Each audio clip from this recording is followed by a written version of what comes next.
Shalom, selamat siang bagi saudara-saudara para pendengar di luar sana yang sedang mendengarkan firman Tuhan di siang hari ini. Di siang hari ini, firman Tuhan saya berjudul Roti Hidup, dengan ayat tema yang terdapat dalam Yohanes 6 ayat 35.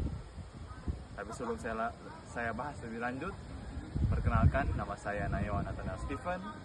Saya dari kelas Exemplary Living 2, Paralel K, nomor absen 44. Sebelum kita membahas lebih lanjut tentang roti hidup, mari kita satu dalam doa. Ya Tuhan Yesus yang baik, terima kasih atas berkat-Mu kepada kami hingga saat ini. Saat ini kami akan mendengarkan firman-Mu, berkati banyak firman Tuhan ini Tuhan. Di dalam nama Yesus, amin.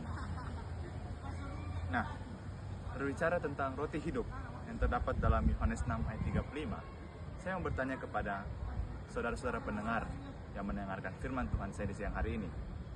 Pernahkah Anda merasa dalam kehidupan Anda tidak puas? Tidak puas akan apa yang Anda miliki, tidak puas akan apa yang Anda capai. Anda merasa seperti Anda sudah memiliki semuanya yang ada di dunia ini, tapi masih tetap ada something atau sesuatu yang hilang dalam diri Anda, atau Anda merasa kosong dalam kehidupan Anda.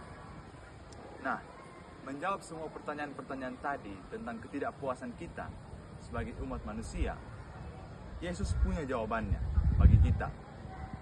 Jawabannya terdapat dalam Yohanes 6 ayat 35. Saya akan bacakan Yohanes 6 ayat 35. Kata Yesus kepada mereka, "Akulah roti hidup, barang siapa datang kepadaku, ia tidak akan lapar lagi, dan barang siapa percaya kepadaku, ia tidak akan haus lagi." Nah, demikianlah jawaban Yesus tentang pertanyaan kita atau mengapa kita selalu merasa kosong dalam kehidupan kita. Itu mungkin karena kita belum memiliki roti hidup yang berasal dari Yesus.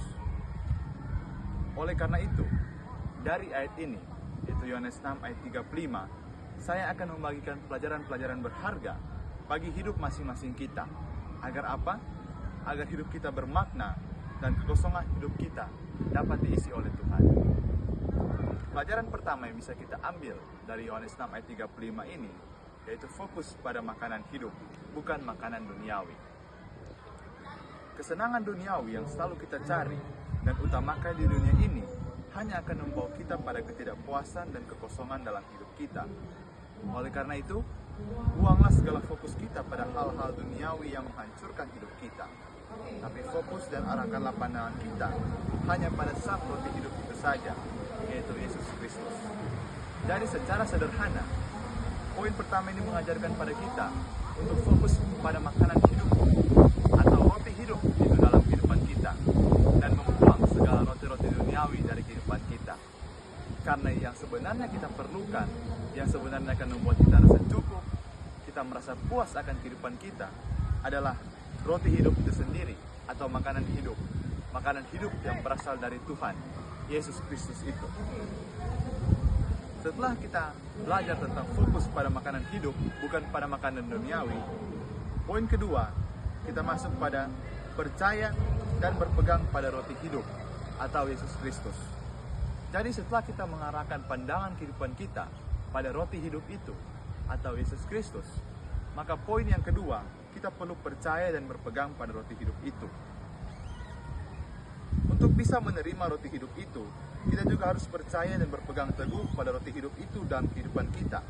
Dalam segala keadaan, percaya pada Yesus, maka hidup kita akan terasa bermakna dan penuh dengan berkat dalam hidup kita ini. Jadi selain kita fokus pada Yesus Kristus, kita juga perlu percaya pada Yesus dan berpegang pada Yesus dalam segala keadaan dalam kehidupan kita. Karena percayalah, bersama dengan Tuhan, hidup kita akan baik-baik saja. Dan poin yang ketiga yang terakhir, yaitu mengenyangkan diri kita dengan roti hidup itu setiap hari. Setelah kita belajar untuk fokus pada makanan hidup atau roti hidup itu, kita percaya dan berpegang padanya, kita belajar untuk mengenyangkan diri dengan roti hidup setiap hari. Nah, cara kita untuk bisa kenyang dengan roti hidup itu setiap hari adalah dengan mencari dan memakan roti hidup itu setiap hari. Dan roti hidup itu bisa kita dapatkan dengan kita berkomunikasi dengan Tuhan, melakukan persekutuan dengannya, membaca dan merenungkan firman-Nya, serta melakukannya dalam kehidupan kita. Dengan demikian, maka kita akan dikenyangkan dengan roti hidup itu setiap hari. Oleh karena itu, sebagai kesimpulan dari firman Tuhan ini, fokus hidup kita harus diubah untuk mencari roti hidup itu. Roti hidup yang dapat memenuhi kekosongan hidup kita, sehingga hidup kita dapat dipenuhi dengan hal-hal yang baik. Hidup lebih bahagia dan penuh dengan ucapan syukur. Hidup yang seperti itu dapat diraih dengan menerapkan 3 poin tadi, atau 3 pelajaran tadi dalam kehidupan kita. Yaitu apa? Yaitu fokus pada roti hidup, percaya pada Yesus, dan berusaha untuk mengenyangkan diri kita setiap hari dengan roti hidup tersebut. Oleh karena itu, penutup bagi kita di siang hari ini, panggilan bagi para pendengar di luar sana, yaitu kejarlah roti hidup itu dalam kehidupan kita, pandanglah selalu pada Yesus sebagai roti hidup kita, dan buanglah segala roti hidup duniawi yang membuat hidup kita terasa kosong, dan fokuskan pandangan hidup kita hanya pada Yesus Kristus saja. Demikianlah firman Tuhan saya di siang hari ini. Saya akan tutup dalam doa. Mari kita berdoa.